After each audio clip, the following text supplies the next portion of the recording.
Hi, today I will be demonstrating the feasibility of using RideScan's system for the analysis of a point-to-point tracking task on the Boston Dynamics Spot robot.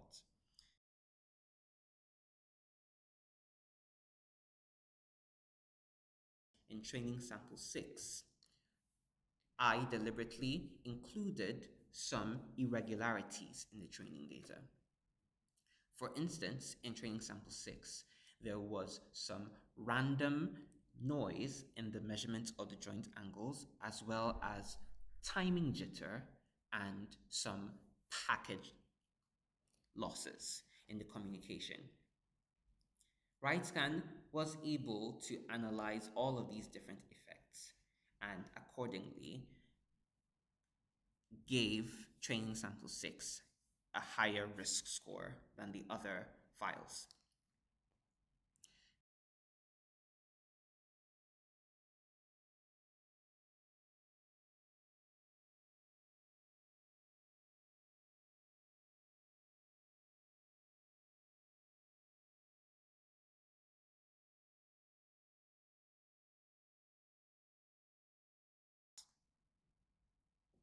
Next, we also have a custom dashboard that allows us to define a target position that the Boston Dynamics robot is going to have to move to autonomously.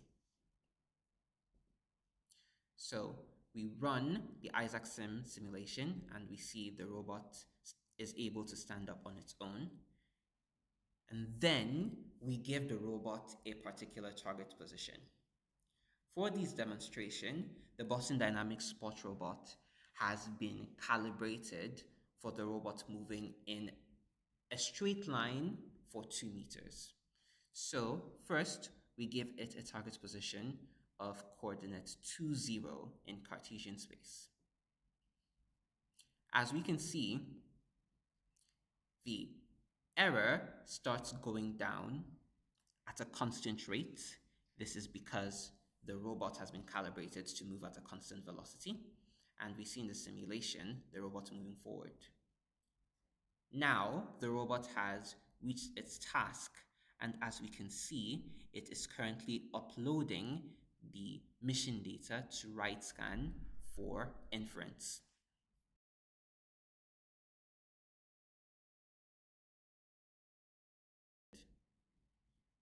If we come down to the last entry, this is our inference results for this particular mission.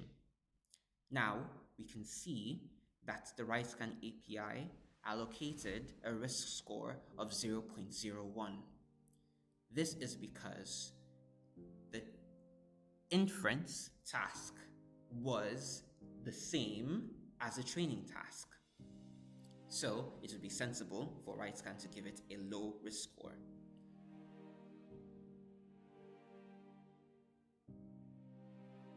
Now we are going to give the robot a task that it has not been trained for.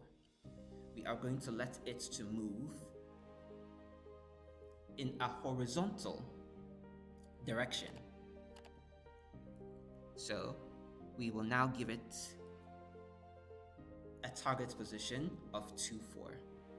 To do this, the robot will need to turn in a 90-degree angle before moving forward by 4 meters. Now we start this mission. We see that the Boston Dynamics Spot robot was able to turn, and now it is moving forward at a constant rate. If we observe, the gradient of the real-time tracking error is not the same as the gradient for when the robot was moving forward at 2 meters.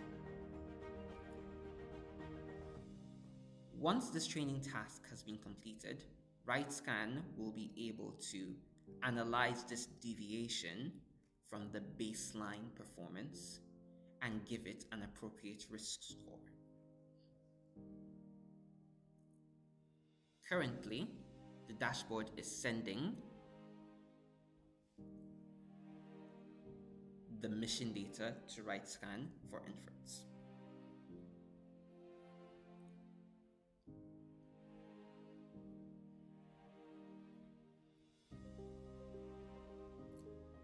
what we expect RideScan to return to us is a higher risk score than we saw in the previous task.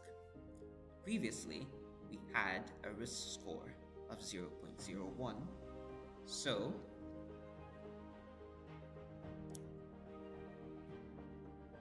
if we scroll down, now we see that RideScan gave this particular run a risk score of 64.76.